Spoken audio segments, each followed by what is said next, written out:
Welcome back to Sure. Montessori Mindset, the podcast where we explore the ideas, systems, and stories that help Montessori schools thrive. I'm your host, Melissa Rohan, and today we have a very special guest, Camila Campuzano from Montessori Thrive.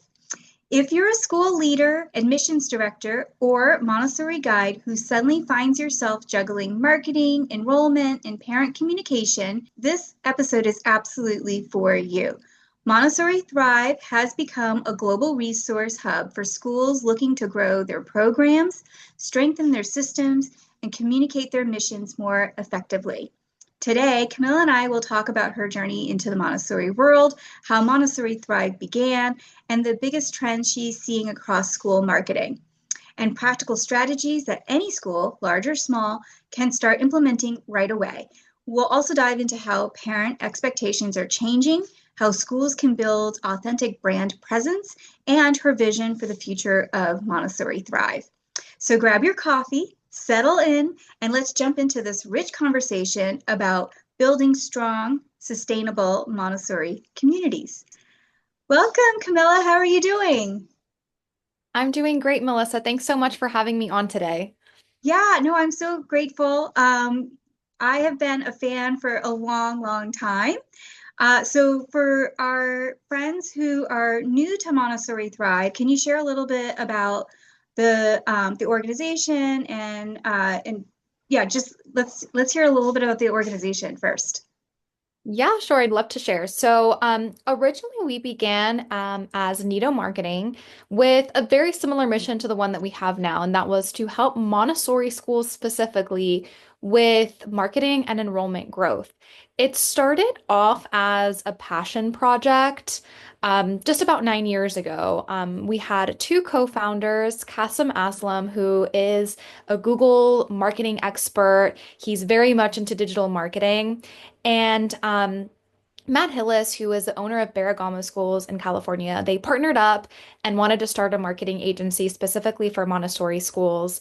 Um, they kind of combined their expertise and they wanted to provide marketing materials that were very authentic to Montessori and that would attract the type of parent that we want, which is a parent who is curious about non-traditional learning methods and might want something different for their child, or that is just curious about Montessori in general. That's a word that parents are hearing more and more today. It has transformed and it has grown. We now have over 160 Montessori schools that we represent and that we partner with. We're still, only partnering with Montessori. It's our niche. And our team is also largely made up of Montessorians. So people that have, been to Montessori schools, worked at Montessori schools, or even have been Montessori educators. Um, Today, we've now kind of rebranded to Montessori Thrive because we felt really strongly about having Montessori in our name. And we have a new amazing CEO, Donna DeHusselder. She is a Montessori educator of 25 years. She has a great wealth of experience, and she was actually the original Nido marketing client. She's leading the way now into our new vision, and we're just continuing to partner with Montessori schools and help them with enrollment, operations, and anything that they need in order to reach more prospective parents. That's awesome. That's a lot of information that I actually didn't know. I remember when it had started, and I really kind of, when it was Nido, and I was working with you guys a little bit. And as I was saying a little earlier before we started, how in 2020 it was huge for us, especially when I had a few assistants, just so they understood how to communicate Montessori to families that don't necessarily know Montessori. So it was a huge, huge deal for us. Montessori Thrive supports schools all over the world, really. And for listeners who may not be familiar, what exactly are you doing to help these schools with marketing and admissions and enrollment? Yeah, so we do a variety of services and offer a variety of resources to help Montessori schools everywhere. So, probably our most popular service includes things like helping schools set up websites.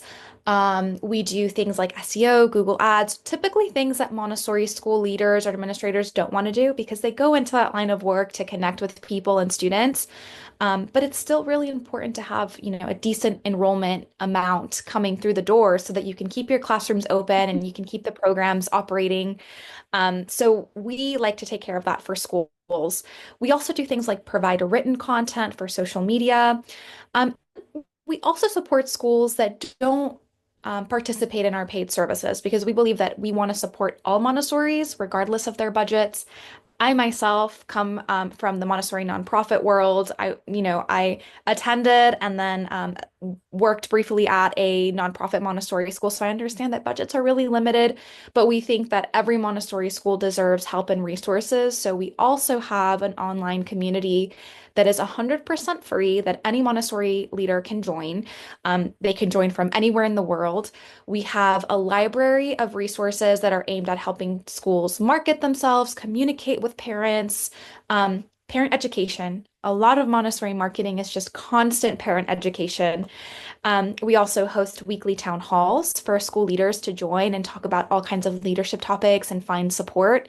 And we even have free parent education webinars twice a year for parent communities for schools that don't maybe have the resources to organize parenting classes, because that is so crucial to getting parents to fall in love with Montessori and see the value in what we do.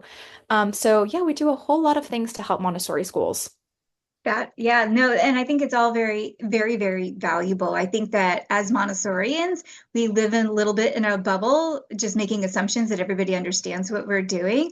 But it's kind of nice to be able to move the curtain over a little so they can see what's really going on, and so that there's a lot more understanding.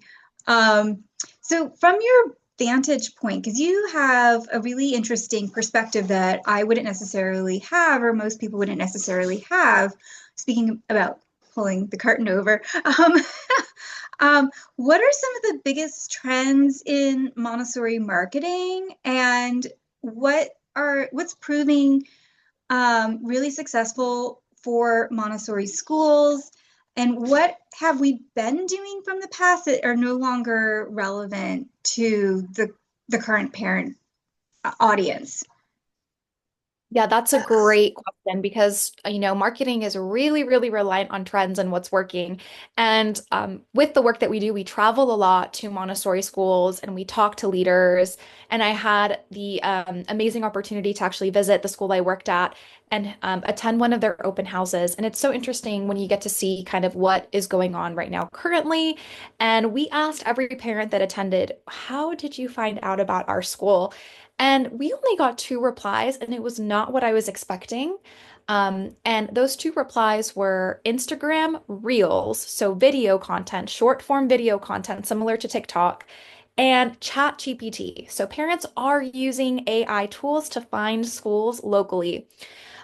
So that is a trend that I think will continue for the next couple of years as we start seeing more millennial parents and Gen Z parents even enter the Montessori space because the eldest Gen Z is 29 years old. So those people are having children. Um, so it's really important to stay up with the trends. I would say social media is extremely relevant. Great news for Montessori because posting on social media is free. It's very budget friendly. If you can find the time to post, it is valuable. And how to get found on AI really relies on how good your website is and what content you have on your website. A great way to boost your visibility on tools like ChatGPT or other AI tools is to have a blog. Make sure you have information about what Montessori is. Make sure you have an efficient website. I would say that's not so much a trend, but something that is always, always successful in marketing. We've been around for 9 years, and always it's the foundational piece to any marketing strategy. So if you have a strong website that makes a good first impression for families, that's always going to be, a great place to start. It's typically the first impression they're going to make of your school. So you want to make sure that it actually reflects, the amazing work that you're doing in the classroom. So I would say those things are really important. Another thing we're finding is that parents, they really appreciate being able to do things instantly. These are digital native families now, We are seeing millennial and Gen Z parents. They want to be able to book a tour to see the school automatically. They're sometimes afraid of making phone calls. So It's the so more you true. can automate, yeah. the better. So those are trends that we're seeing. Just make life easier for these busy parents. Make learning Montessori, more about Montessori, accessible on your website. Have a Montessori FAQ section on your website. Have a Montessori blog where parents can learn more from you. All of that is really helpful. You've touched on a couple of things. So before I go further, I just want to kind of highlight, you're absolutely right. This new crop of parents, they don't like picking up the phone and calling people, which is so different from I'm like a Gen Xer, right? And certainly not like the baby boomers who love to talk on the phone because I can talk to Right. my mom forever. But yeah, like that is something new. And I have also seen, so on the analytics from my website, our we do our traffic, I think, is pretty normal, I think, for a Montessori school of our size. One of the things that they're now tracking is how much AI is crawling over our website, which I find very interesting.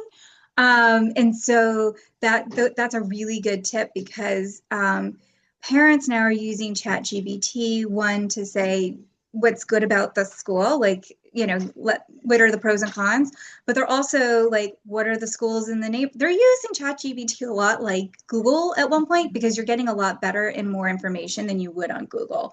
And so if you're looking at where you're going to put your most valuable asset, you want to know where to put them. And so they're using ChatGPT or any of those AI programs like that. I thought that was very interesting. Uh, can you talk a little bit more about what are these crawls looking for? Because you said on your blog and on Montessori, but why? What would help them? Tell us a little bit more about that. That's something it's so new and very interesting. Yeah, it's new and it's always changing and it's always being updated. So, my response now might change within a year, but I can share a Sure. couple of tips that I think would really help strengthen your website if you want to be more visible on AI. Um, and it's interesting because even Google is using AI. Like now, when you Google something, it uses an AI responder. So something important to notice is that AI only knows what is out there in the world already. So it's very, very crucial to have good content on your website for AI to be able to draw from. So answer frequently asked questions on your website. Make sure you have an updated Google My Business profile. This is huge for SEO and for AI. So that's free to set up, any Montessori school. Just make sure that you build out a Google My Business profile, make sure you label yourself as a school, make sure your business hours are correct, your location is there, because that really helps with local visibility, which is crucial for Montessori schools because we're catering to a local audience. The next thing, as I mentioned, blogs, anything that you can write about Montessori, the more you refresh your website, the better. All of that is really great. Um, Having a Montessori FAQ or a whole section on your website about what Montessori is, explain those kind of big concepts.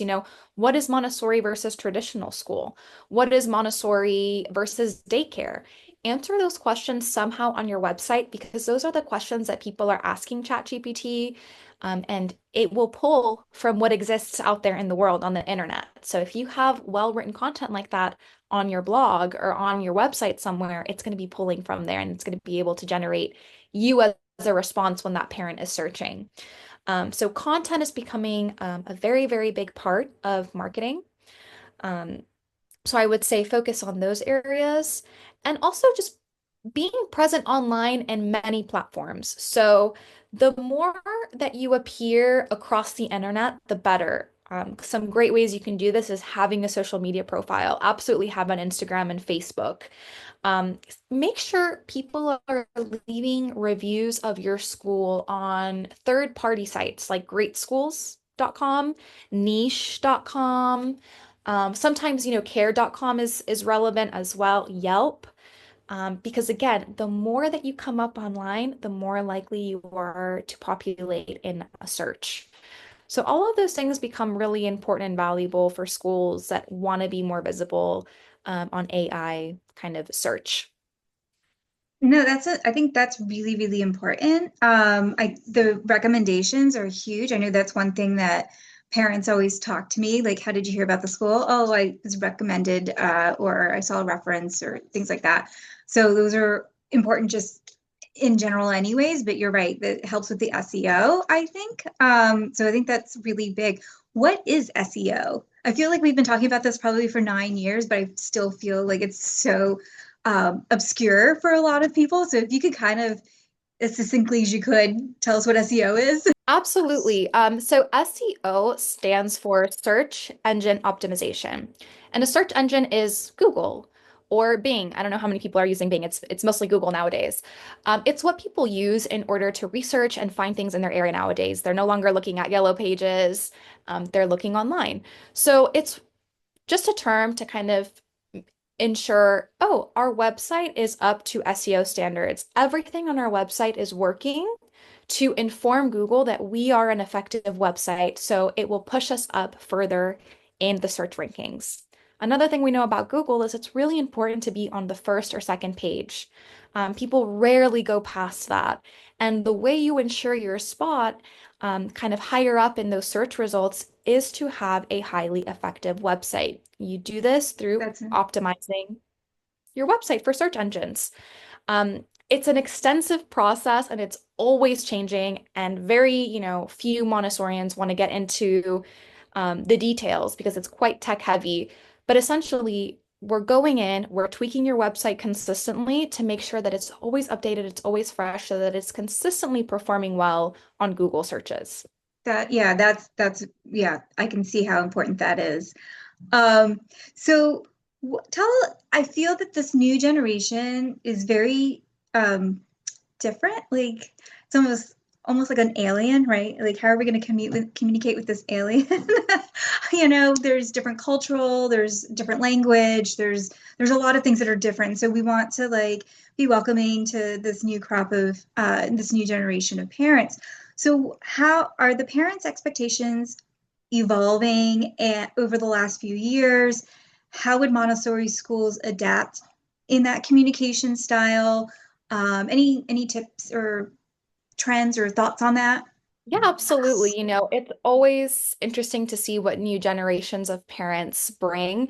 And this is a very unique generation of parents that we're kind of, faced with nowadays. There's great things, and then there's also challenges that they bring. I would say a couple of opportunities for Montessori schools is that I think that this new generation of parents, they are really open to non-traditional education approaches. They want something different. And I think that Montessori is that. We are not, the traditional public school, adult-led classrooms. This is very much a place where curiosity thrives and we're following the child. So this is a huge opportunity for Montessori schools to kind of explain how they do this. My recommendation for schools is use approachable language. We very much fall into the trap of, we use our Montessori vocabulary every day. We understand what we mean by practical life or sensorial. We use these terms so regularly, but to parents, it might be a new term. So whenever parents come in for a tour or whenever they're reading on your website, make sure to tell your story in a way that's very approachable, because I do think this new generation of parents, they are open to something different. Something else I've noticed about this generation of parents is they want things to be very consistent. They want things to be very easy. They want things to be instantaneous. They're very used to being able to book a call right away or, come in for a tour without having to talk to anybody before they come into your school. They expect, text reminders, email reminders. That's just what they're used to. So having a consistent stream of communication and being accessible to parents is important. They're also facing certain anxieties. They've lived through a pandemic, and many have maybe had children during the pandemic or shortly after. And it's taking a big leap going from staying home all the time to then handing over their child to someone. Um, so trust is hugely important. They want to feel that, especially with the early childhood programs, that they're leaving their child with someone that they trust and they feel like, okay, my child is safe here. They're in good hands. They're being looked after. That becomes really important. So something that's become a big trend in the past years is those kind of parent communication applications like Transparent Classroom, Bright Wheel, anything like that is a huge selling point for schools to let parents know, hey, we're going to give you updates every day. We're going to let you know what goes on in the classroom so that you feel reassured that you're in good hands. Another thing, and this is probably a big thing that I think parents we're seeing this shift because let's be real, economic times are tough right now. Montessori is a significant investment. Rarely is it the cheapest option for school because our programs cost more to run. So we really need to highlight the return on investment that parents are going to be getting from putting their child in a Montessori program. They're always curious about this. And we have observed two types of parents. Parents that really want to hear stories. They want to hear success stories. They're very moved by, oh wow, a child in the classroom did this and they fully blossomed, or we had a student that ended up going to their dream school. Um, that's very moving. Those types of testimonials, that kind of social proof. And then there's the parent, and it's typically kind of fathers, not always, I don't want to generalize, that they really just want to see performance metrics. They want to see how do Montessori children perform when they go to public school, or how do they perform when they go to college? Are they going to be successful? Are they going to adjust well in life? How are they socializing in Montessori spaces? These are the concerns that we hear. So my recommendation to Montessori schools is have information ready to answer these concerns and let parents know that they are going to get a good return on their investment when they choose a Montessori school, whether that is testimonials, whether that is having data. There's loads of research and data about how effective Montessori education is. There's articles in the New York Times. There's New Yorker stories and articles as well. So all of these things are things that you can provide as proof that Montessori works. And of course, just the science behind it. Maria Montessori was a scientist. So, spotlight all of this because today's parents, they just really want a reassurance that in today's economic climate, if they're investing in their child, they're actually getting their money's worth. And something our CEO Donna said to me that really kind of blew my mind was so many parents nowadays, they think so much about college. They're thinking, oh, I need to save up for my child's college. College is the most important. College is how they're going to be successful in life. And yes, college is important. I will not take away from that. But the most crucial window for development is 0 to 6. That is the most developmentally important time for all humans. And it's been that way, and it will continue to be that way. So, this is the time that you want to invest. And the majority of Montessori programs go through primary, some go through elementary and adolescent. So, that is a huge, huge selling point for you to tell parents, this is the time, this is the window, because if they learn how to read and they become advanced within the first 6 years of life, imagine what they're capable of in the future. They're going to be in the better programs. The majority of the children that went to our school, they ended up in gifted programs. So it is absolutely worth the investment. And we need to be better at highlighting that when we give tours and when we talk to parents. No, I think that what you're talking about is really important, especially again, I'm going to bring up again the AI part, right? So I've also heard from parents about they're nervous about the future with AI, and they're hearing that a lot of these jobs are going to go away. But what is interesting, I think, is that with Montessori, we get to be adaptive, right? Our children grow up to be very adaptive to the community or to what's going on, resilient. So I was talking with another founder. We were discussing how exciting it is actually because we feel that because of the AI and because there is this concern, our students who are very resilient, really adaptive, they're actually going to fare very well in this new environment, this new workforce that is going to come out of it. So we're kind of excited about this for the future of our children. When I say our children, I mean our students. So for leaders, specifically those in smaller communities, smaller schools, because you had talked about being in a nonprofit for a long time, what are some things, because I know that over at Montessori Thrive, you do offer a lot of free things, but what are some things on a little budget that would make the biggest impact for marketing, tools, any focus areas that would be helpful to our listeners? Absolutely. I think a big chunk of our clientele are smaller schools, nonprofits. I would say if your budget is very, very, very minimal, um, the one thing I would recommend is investing what you do have in a good website. I think that's crucial because that is, as I mentioned, oftentimes the first thing that parents will see from your school. So it's really important for it to be representative and to be authentic to you. You know, have Montessori photography, make it beautiful, make it functional so that it's easy to use on a smartphone and on a desktop. So that's, before you think about anything like that, just have a great website. Utilize social media. Again, social media is free. You don't have to pay anything to post, and you don't necessarily have to be paying for ads to be successful and have a good presence. Um, Encourage good word of mouth. That's something that we also kind of, always recommend schools do is nurture your current community and see how you can leverage them to help market your school, whether it's giving testimonials, leaving reviews on third-party websites like Great Schools and Niche. Um, Maybe being parent ambassadors. So having parents participate at open houses and come talk about how great your school is. All of those things are really helpful to marketing and they don't cost anything. Something that we also do is we offer free solution calls. So if you are a school that just doesn't have any idea where to start, you can always book a call and we will sit down with you for an hour and we will give you unique tips. We'll give you tips that cost $0 and we'll give you, advice on what services might work for you. We'll never expect you to make a purchase. We're just here to kind of provide guidance if you're starting from scratch, if you don't know what to do. Enrollment season is upon us. Maybe you need some ideas. Another thing that we've noticed has really, really been popular is return to mail marketing. So that is direct mailers, purchasing addresses from local neighborhoods and sending them brochures, or even printing out door hangers and just going to local neighborhoods, driving by one morning. That's very low cost. So there are always ways that are budget friendly for schools to spread the word. And another thing that I would really recommend for smaller schools that maybe don't have the big marketing budget is really focus as much as you can on your storytelling.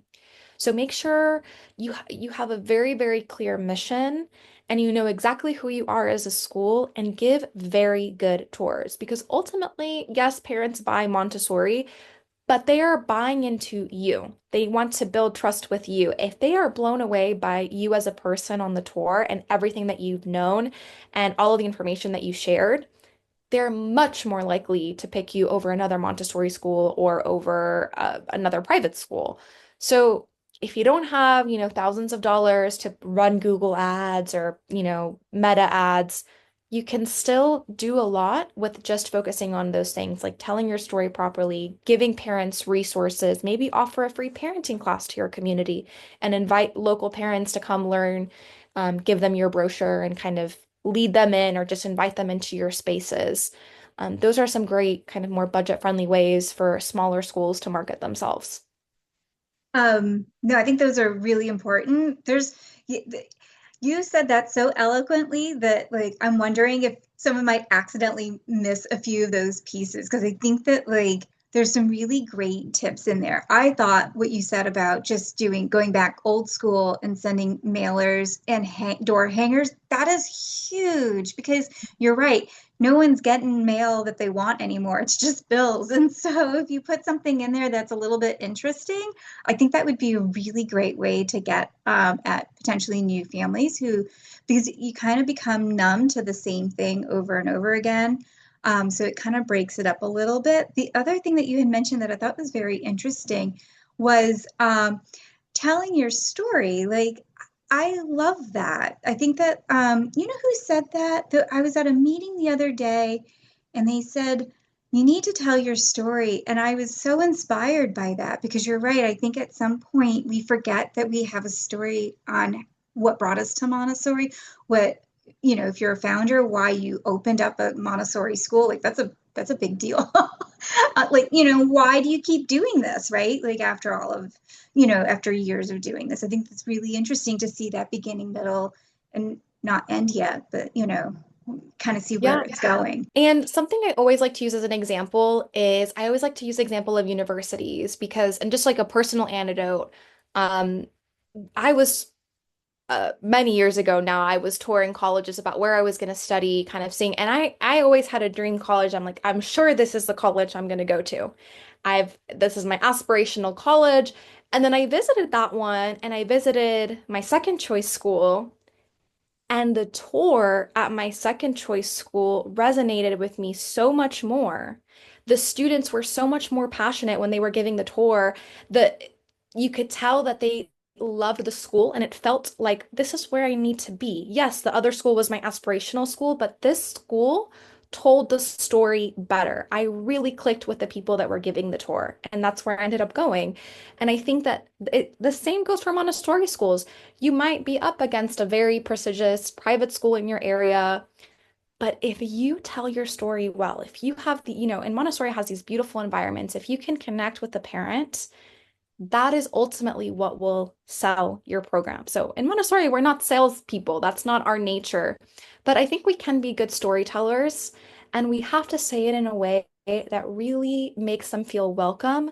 Like this is not some complicated scientific approach. It is a scientific approach, but it's something that it's actually invites every child. Every child is welcome into our environment. Um, It's so so loving being and really, caring. yeah, exactly. Showing parents that that really resonates, and that's ultimately what's going to get them to enroll. No, I 100% agree. I mean, it's really great. In elementary, we talk about storytelling a lot with our elementary guides and how important that is to learning. Because if you think about it, early Americans, early humans sat around the campfire, and that's how we learn. We don't necessarily always learn because of intuition or because of uh, right. Like we actually have to learn from each other. It's not like a bird who like just learns how to fly, right? We actually learn Right. from each other, which is also why our brains are built the way they are. It's, in divinely is so that we can continue to grow and step on the generations before us to continue getting improving and getting more tools, better tools, etc. So I think that the storytelling part is extremely important for all humans because and it's very compelling because that's the way that we're built to learn, right? Absolutely. Yeah.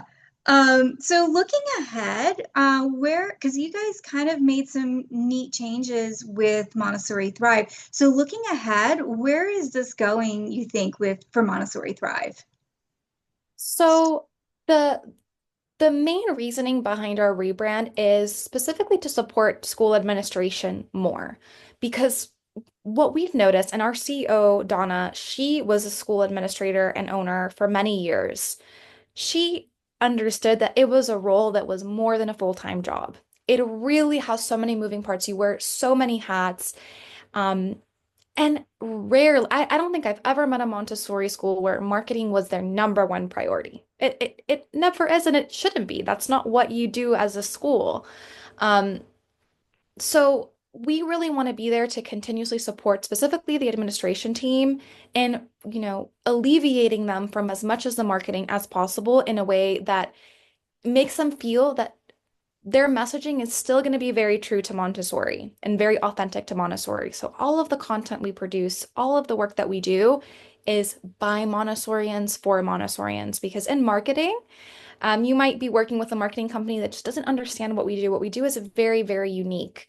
Um, you want to make sure that you put your brand, your story in the right hands, people that understand the value behind Montessori. So that's our number one kind of driving point. And even when we started as, marketing, we were there to support Montessori schools, but our services have shifted to reflect the ever-changing landscape of digital marketing. When we started, we didn't offer SEO because it wasn't as relevant as it is now. Now it's hugely important. So that's a service that we offer. We're also offering a service now that helps administration much, much more.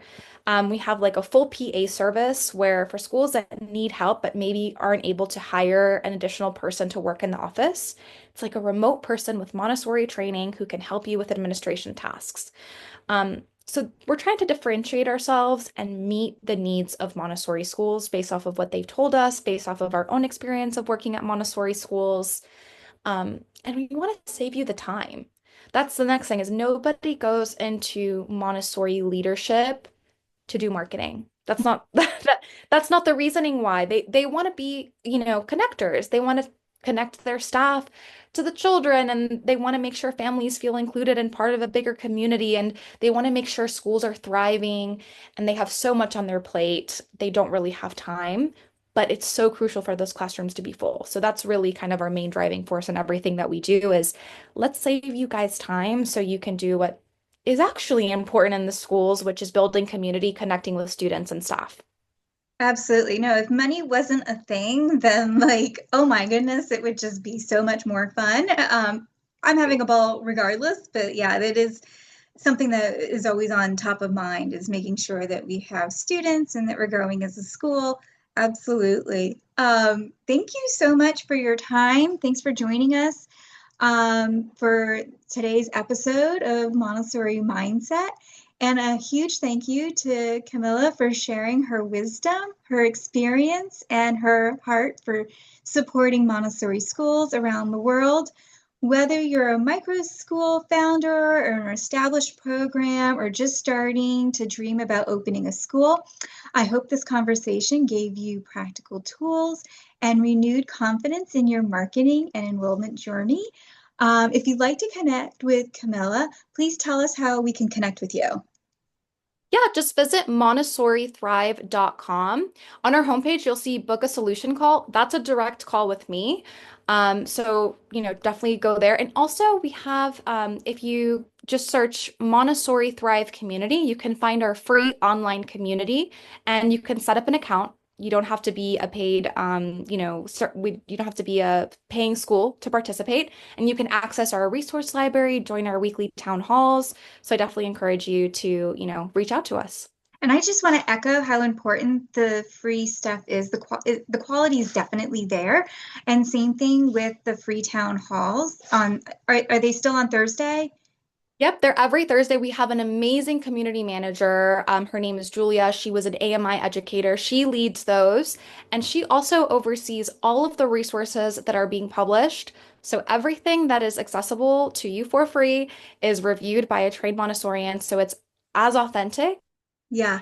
as I, possible so that you're I, communicating well with I them. really want to echo how important this is because, like I said at the start of this is something that we've been following you guys for such a long time, and we're so grateful for what you do for the community, for the Montessori community.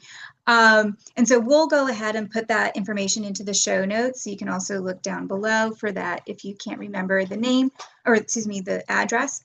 Um, they offer a wealth of templates, trainings, community support that can truly transform the way your school communicates with its mission. And so on those town halls, they also record them and put them on YouTube so you can get the ones that you've missed. I do want to add that. And if you found today's episode helpful, please subscribe, leave a review, and share it with other Montessori leaders who might benefit. It helps more schools discover this podcast and strengthens the Montessori movement as a whole. Thank you for listening. Until next time, keep nurturing the Montessori mindset in your classrooms, in your communities, and in your work. Thank you.